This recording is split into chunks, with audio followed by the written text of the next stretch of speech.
So hello everyone, welcome back to the channel revolutionary doctor. आज हम revise करेंगे breathing in exchange of gases 11th का biology का मतलब चैप्टर, ह्यूमन फिजियो का फर्स्ट चैप्टर। ठीक है, so let's start the video. तो इसमें आ जाएगा breathing in exchange of gases. ठीक है, सबसे पहले रिस्पिरेशन क्या होता है। देखो, रिस्पिरेशन जो होता है ना, एक फिजिको केमिकल प्रोसेस है। ठीक है, तो ये रिवीजन होने वाला है, तो ध्यान से सुनना है आपको। ठीक है, तो रिस्पिरेशन क्या होता है, it is a physico chemical process. Physico मतलब फिजिकल प्रोसेस एंड केमिकल मतलब केमिकल प्रोसेस हो रहा है, that is physico chemical process. अच्छा, उससे पहले मैं आपको एक चीज़ पहले भी बता चुका था कि जो रिस्पिरेशन होता है ना, ये एक ऑक्सीडेशन प्रोसेस होता है, that is totally oxidation process है, जिसमें एनर्जी रिलीज होती है। तो जिस भी प्रोसेस में अगर एनर्जी रिलीज हो रही है ना, दैट इज एक्सोथर्मिक। ठीक है, exothermic.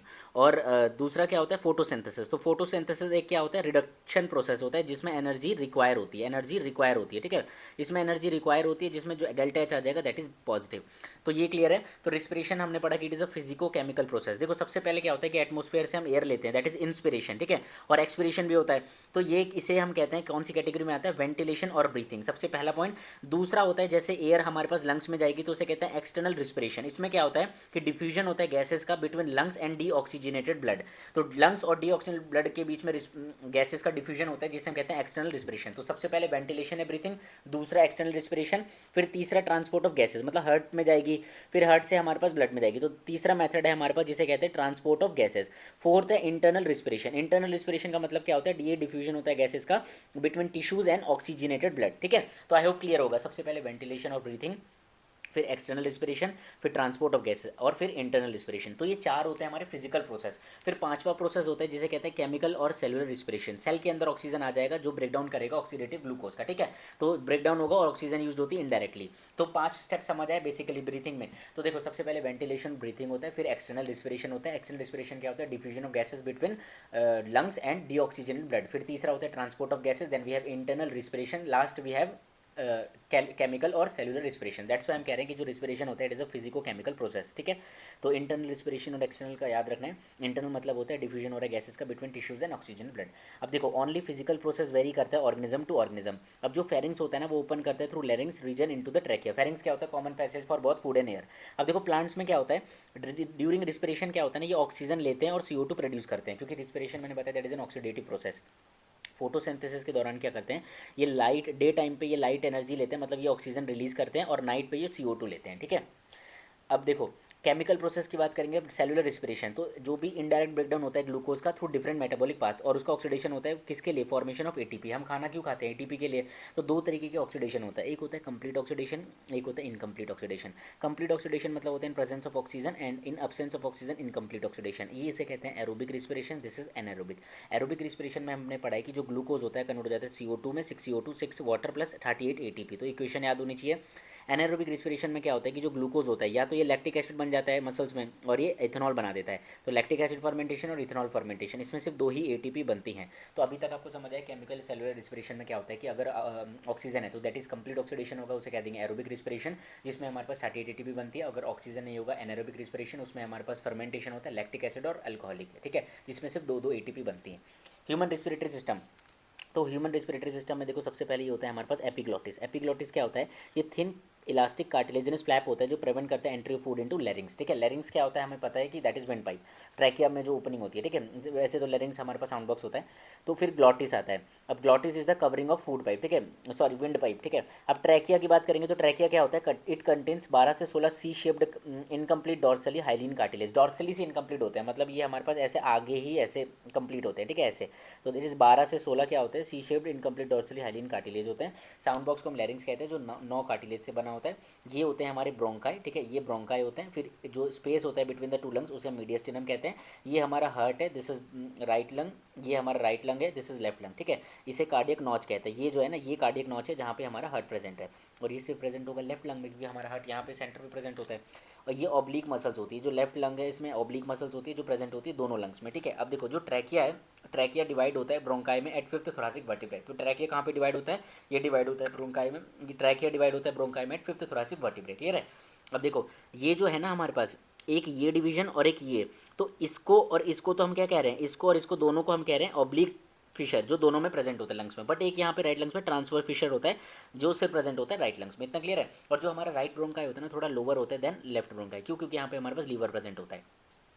Unit of lungs alveoli होती है जिसका सरफेस एरिया 80 मीटर स्क्वायर होता है। सबसे पहले कवरिंग ऑफ लंग्स की बात करेंगे तो इसे प्लूरल मेम्ब्रेन कहते हैं। आउटर में पेरिटल प्लूरा होती है, इनर में विसरल प्लूरा होती है। इन दोनों के बीच में प्लूरल फ्लूइड होता है जो रिड्यूस करता है फ्रिक्शन को, shock absorber and prevent separation of two pleural membrane. ठीक है, तो रिवीजन में आपको हेल्प मिलेगा ये। ठीक है, रिवीजन हो रहा है एक तरीके का। रिस्पिरेटरी क्या क्या होता है देखो, सबसे पहले विंड आएगी हमारे पास ट्रैकिया में, फिर ये डिवाइड होगा 1 डिग्री ब्रोंकाइट, सेकेंडरी ब्रोंकाइट, टर्शियरी ब्रोंकाइट, इनिशियल ब्रोंकाइल्स। ठीक है, यहाँ से यहाँ तक देखना याद रखना कि C shaped incomplete hyaline cartilage present होती है, और फिर आ जाएगा टर्मिनल ब्रोंकाइल्स। तो ट्रैकिया से लेकर टर्मिनल ब्रोंकाइल्स को हम क्या कहते हैं, दैट इज कंडक्टिंग जोन, जो simple ciliated columnar pseudo stratified से लाइंड है, और ये कंडक्शन ऑफ एयर में हेल्प करता है from the external nostrils to respiratory zone, clear करता है conducting air from foreign particles, humidification of air में हेल्प करता है, मेंटेन करता है temperature of conducting air according to body temperature.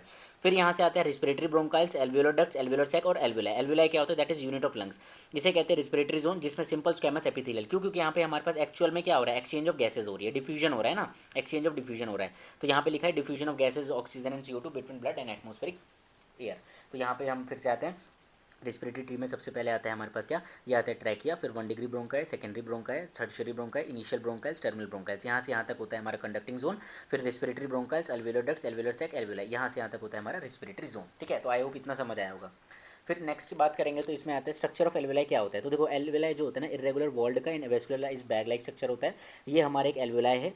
ठीक है, ये इसकी बेसमेंट मेम्ब्रेन होती हैं, और ये हमारे एक ब्लड वेसल्स है। ठीक है, तो देखो सबसे पहले यहाँ पे एल्वियोलर मैक्रोफेजेस होते हैं जो फैगोसिटिक सेल्स होते हैं, और यहाँ पे जो इसकी सरफेस पे क्या होता है, टाइप 2 न्यूमोसाइट सेल्स होते हैं, और यहाँ पे हमारे पास कौन से सेल्स होते हैं, that is type 1 pneumocyte cells, जो क्या होते हैं सिंपल स्क्वैमस एपिथेलियल सेल्स होते हैं, और ये मॉडिफाइड सेल्स होते हैं जो रिलीज करते हैं लेसिथिन। लेसिथिन क्या होता है, दैट इज अ फोस्फोलिपिड, और ये कैसे एक्ट करते हैं ना, सर्फेक्टेंट। सर्फेक्टेंट क्या होता है, देखो दो चीज़ें होती हैं, एक होता है सर्फेक्टेंट, तो सर्फेक्टेंट वो होते हैं जो रिड्यूस करते हैं सरफेस टेंशन को। ये क्या करते हैं, दे रिड्यूसेस सरफेस टेंशन, ये रिड्यूस करते हैं सरफेस टेंशन। तो लेसिथिन क्या होता है, सर्फेक्टेंट। और दूसरा होता है एक हमारे पास जिसे हम कहते हैं लुब्रिकेंट। तो लुब्रिकेंट क्या होते हैं, जो रिड्यूस करते हैं फ्रिक्शन को। ठीक है, लुब्रिकेंट क्या होते हैं, जो रिड्यूस करते हैं फ्रिक्शन फोर्स को या फ्रिक्शन को रिड्यूस करते हैं। तो यहाँ पे क्या होता है ना, सबसे पहले यहाँ पे हमारे पास कौन कौन सी लेयर्स होती हैं। तो देखो नंबर ऑफ डिफ्यूजन लेयर 3 होती हैं। एक होती है टाइप 1 न्यूमोसाइट, जो यहाँ पे हमें दिख रही है, ये टाइप 1 न्यूमोसाइट्स है। ठीक है, फिर हमारे पास एंडोथीलियम होता है ब्लड का, एंडोथीलियम ऑफ ब्लड कैपिलरी, जो हमें यहाँ पे अंदर जो एंडोथीलियम होती है। ठीक है, फिर हमारे पास है बेसमेंट मेम्ब्रेन दोनों की। तो 3 नंबर ऑफ डिफ्यूजन लेयर्स कौन कौन सी होती हैं, type 1 pneumocytes, endothelium of blood capillary, basement membrane. इनकी जो तीनों की थिकनेस होती है that is less than 1 mm। ठीक है, तभी डिफ्यूजन ऑफ गैसेज होता है। रिस्पिरेटरी डिस्ट्रेस सिंड्रोम होता है जिसे कहते हैं एटीलेक्टेसिस, जिसमें क्या होता है, कोलैप्स हो जाती है alveoli due to lack of surfactant. Lecithin क्या होता है, जो सर्फेक्टेंट होता है जो रिड्यूस करता है सरफेस टेंशन। अब देखो rate of diffusion of gases किस पे इफेक्ट होता है, देखो थिकनेस ऑफ डिफ्यूजन मेम्ब्रेन, जितनी ज़्यादा थिकनेस होगी उतनी कम हमारे पास क्या होगा, डिफ्यूजन होगा। तो that is thickness of diffusion membrane inversely proportional to rate. दूसरा पार्शियल प्रेशर ऑफ गैसेज, जितनी ज़्यादा पार्शियल प्रेशर होंगी गैसेज के उतनी ज़्यादा हमारे पास रेट होगा। देखो जो गैसेज होती है ना, तो गैसेज मूव करती हैं कहाँ से, from high partial pressure to low partial pressure. ठीक है, और दूसरी चीज़ याद रखनी है कि जो प्रेशर होता है उनका इनवर्स प्रोपोर्शनल टू वॉल्यूम, जहाँ पे वॉल्यूम ज़्यादा वहाँ पे प्रेशर कम। ठीक है, तो ये दो बेसिक सी बात याद रखो अपने आप ब्रीथिंग में गैसेज की। तो आपको ये समझ आ गया होगा कि rate of diffusion of gases affected by thickness of diffusion membrane, partial pressure of gases, solubility of gases. अब ये याद रखो कि जो सॉल्युबिलिटी होती है ना CO2 की, दैट इज 20 से 25 times heavy as compare to oxygen. अब जो लंग्स होते हैं वो हमारे सिचुएटेड होते हैं थोरैसिक चैम्बर में, जो कि एयर टाइट चैम्बर है, जो कि कैसे फॉर्म्ड होती हैं, डॉर्सली वर्टिब्रल कॉलम से, पीछे वेंट्रली आगे स्टर्नम से, लेटरली रिब से, and lower side dome shape diaphragm से। इतना क्लियर है। अब हम बात करेंगे मैमल के जो लंग्स होते हैं ना, वो क्या होते हैं, सॉलिड होते हैं और स्पॉन्जी होते हैं, सकिंग टाइप होते हैं विद नेगेटिव प्रेशर। लंग्स की हम वॉल्यूम कभी भी डायरेक्ट चेंज नहीं कर सकते, हम सिर्फ वॉल्यूम चेंज कर सकते हैं, थोरैसिक वॉल्यूम। इतना क्लियर है। Such an arrangement is essential for breathing as we can not directly alter the pulmonary volume. अब सरफेस एरिया ऑफ लंग्स कितना होता है, 80 से 100 मीटर स्क्वायर। इतना क्लियर है आपको। अब हम आगे आएंगे, बात करेंगे मैकेनिज्म ऑफ ब्रीथिंग। ठीक है, तो जो मैकेनिज्म ऑफ ब्रीथिंग है किस पे डिपेंड करता है, ये एनसीईआरटी की लाइन है। ठीक है, ये डिपेंड करता है हैबिटाट्स पे और लेवल ऑफ ऑर्गेनाइजेशन पे। तो सब कुछ आपको याद रखना है। अब देखो मैकेनिज्म ऑफ ब्रीथिंग कैसे होता है, इट इज अल्टरनेट कॉन्ट्रैक्शन और रिलैक्सेशन होता है। मेनली 2 टाइप्स ऑफ मसल्स, कौन कौन सी, एक डायफ्राम के पास होती है phrenic muscles and intercostal muscles. अब देखो ये रिब्स के बीच में होती है हमारी एक्सटर्नल इंटरकोस्टल मसल्स। ये दो जब ये कॉन्ट्रैक्ट करती हैं तो थोरैसिक वॉल्यूम बढ़ जाएगा। अगर वॉल्यूम बढ़ गई तो प्रेशर घट जाएगी गैसेस की। जब ये रिलैक्स करेंगे तो थोरैसिक वॉल्यूम डिक्रीज होगा, तो प्रेशर इंक्रीज हो जाएगा। ठीक है, स्टर्नम और रिब्स लिफ्ट अप। ठीक है, ड्यूरिंग नॉर्मल कंडीशन। अब फोर्सफुल ब्रीथिंग देखो, नॉर्मल जैसे मैंने आपको क्या बताया कि मैकेनिज्म ऑफ ब्रीथिंग में 2 तरीके की मसल्स इन्वॉल्व होती हैं। एक आ जाएगा डायफ्राम की फ्रेनिक मसल्स और इंटरकोस्टल मसल्स। ये 2 तरीके की होती हैं, external intercostal, internal intercostal muscles. Normal respiration में अगर हम कर रहे हैं तो नॉर्मल रिस्पिरेशन में क्या होता है कि जब एक्सटर्नल इंटरकोस्टल मसल्स का अगर कॉन्ट्रैक्ट करेंगे तो वॉल्यूम क्या होगी, इंक्रीज होगी। तो volume inversely proportional to pressure, pressure decrease हो जाएगा। अब ये जब रिलैक्स करेंगे तो वॉल्यूम घटेगी, प्रेशर इंक्रीज हो जाएगा। अब जब हम फोर्सफुल ब्रीथिंग करते हैं ना, फोर्सफुल ब्रीथिंग ब्रीथिंग, तब क्या होता है कि जो इंटरनल इंटरकॉस्टल मसल्स होती हैं वो यूज़ होती हैं, जब वो कॉन्ट्रैक्ट करेंगी तो उल्टा होगा, थोरासिक वॉल्यूम घटेगा, जब थोरासिक वॉल्यूम डिक्रीज होगा तो प्रेशर इंक्रीज होगा, रिलैक्स करेंगे तो वॉल्यूम बढ़ जाएगा तो प्रेशर डिक्रीज हो जाएगा। इतना आपको याद रखना है कि external intercostal muscles, internal intercostal muscles, ये कब यूज़ होंगी, फोर्सफुल ब्रीथिंग में, और उल्टा काम करेंगे, जब वो कॉन्ट्रैक्ट करेंगे तो वॉल्यूम इंक्रीज हो जाएगा। ठीक है, अब देखो इंस्पिरेशन और एक्सपिरेशन जो होते हैं ये क्या होते हैं, occurs by creating pressure gradients between atmosphere and alveoli, इतना याद रखना है। ठीक है, अब देखो during contraction of diaphragm muscle, जब डायफ्राम मसल्स कॉन्ट्रैक्ट करती हैं तो क्या होता है, थोरेसिक वॉल्यूम क्या होता है, इंक्रीज हो जाता है, एज लाइक ये हमारे पास एक्सटर्नल इंटरकॉस्टल मसल्स के साथ हैं। ठीक है, कि वॉल्यूम बढ़ जाएगी तो प्रेशर डिक्रीज हो जाएगा, और ड्यूरिंग कॉन्ट्रैक्शन उल्टा हो जाएगा, वॉल्यूम क्या हो जाएगा हमारा, अच्छा ये उल्टा है, during contraction of external intercostal muscles. ठीक है, एक आ जाएगी डायफ्राम की मसल्स, एक आ जाएगी एक्सटर्नल इंटरकॉस्टल मसल, दोनों केस में वॉल्यूम क्या होगा हमारे पास, इंक्रीज होगा, प्रेशर क्या होगा, डिक्रीज होगा। इंस्पिरेशन की बात करते हैं तो इंस्पिरेशन हमेशा एक्टिव प्रोसेस होता है जिसमें एटीपी खर्च होती है। ठीक है, फर्स्ट सबसे पहले क्या होगा, कॉन्ट्रैक्शन होता है डायफ्राम मसल्स का, फिर सेकंड कॉन्ट्रैक्शन होता है एक्सटर्नल इंटरकॉस्टल मसल, तब क्या होता है, थोरासिक वॉल्यूम इंक्रीज हो जाती है, प्रेशर डिक्रीज हो जाएगा, एयर में हमारे पास क्या हो जाएगा, high pressure to low pressure क्या हो जाएगी हमारे पास, हमारा अंदर प्रेशर कम है, बाहर प्रेशर ज़्यादा होगा तो गैसेज इनवर्ड आ जाएंगी, तो एयर एंटरिंग इनटू लंग्स, ये लंग्स है, रिब स्टर्नम बढ़ रेप मतलब रेज्ड हो जाएंगे, ये रिब केज होता है, डायफ्राम कॉन्ट्रैक्ट हो जाएगा, बिकॉज सबसे पहले कॉन्ट्रैक्शन होगा डायफ्राम की फ्रेनिक मसल्स का, फिर कॉन्ट्रैक्शन होगा एक्सटर्नल इंटरकॉस्टल मसल्स का। तो आई होप आपको ये इंस्पिरेशन का मैकेनिज्म समझ आया होगा। दूसरा होता है expiration, expiration is a passive process, इसमें सबसे पहले रिलैक्स, जो कॉन्ट्रैक्ट हुआ सबसे पहले वही रिलैक्स होगा, तो सबसे पहले रिलैक्सेशन होगा डायफ्राम मसल्स, फिर रिलैक्स होगी एक्सटर्नल इंटरकॉस्टल मसल्स, फिर इसमें क्या होगा कि वॉल्यूम डिक्रीज हो जाएगा, प्रेशर बढ़ जाएगा, तो बाहर प्रेशर से कम, अंदर प्रेशर ज़्यादा, तो गैस एक्सपेल्ड आउट हो जाएंगी। ठीक है, अब याद रखना कि जो एक्सपिरेशन होता है वो तो पैसिव प्रोसेस होता है, बट जो फोर्स्ड एक्सपिरेशन है, forced expiration is an active process. यहाँ पे कौन यूज करेंगे, इंटरनल इंटरकॉस्टल मसल्स जो उल्टा चलती है, प्लस एब्डोमिनल मसल्स। ठीक है, जब ये कॉन्ट्रैक्ट करेंगे तो थोरासिक वॉल्यूम बढ़ेगा नहीं, थोरासिक वॉल्यूम हमारे पास डिक्रीज हो जाएगा, डिक्रीज हो जाएगा तो प्रेशर क्या होगा, इंक्रीज हो जाएगा, तो high pressure to low pressure gases expelled out हो जाएंगी। इतना समझ आया, सॉरी। ठीक है, फिर हम बात करेंगे रिस्पिरेटरी वॉल्यूम्स एंड कैपेसिटीज, ये लास्ट टॉपिक है, फिर हम नेक्स्ट वीडियो में इस चैप्टर को कंबाइन कर देंगे। ठीक है, तो on an average healthy human कितना ब्रीथ करता है, 12 से 16 टाइम्स पर मिनट। स्पायरोमीटर क्या होता है, it measures the amount of air that your lungs can take in. ठीक है, एक्सेप्ट रेसिडुअल वॉल्यूम, ये रेसिडुअल वॉल्यूम को मेजर नहीं करेगा। ठीक है, स्पायरोग्राम की बात करेंगे तो क्या होता है, ग्राफिकल एनालिसिस। लंग्स की वॉल्यूम बात करते हैं, नॉर्मल वॉल्यूम जो लेते हैं उसे टाइडल वॉल्यूम कहते हैं, होता है 500 ml। इंस्पिरेटरी रिजर्व वॉल्यूम क्या होता है, दैट इज 2500 से 3000 ml।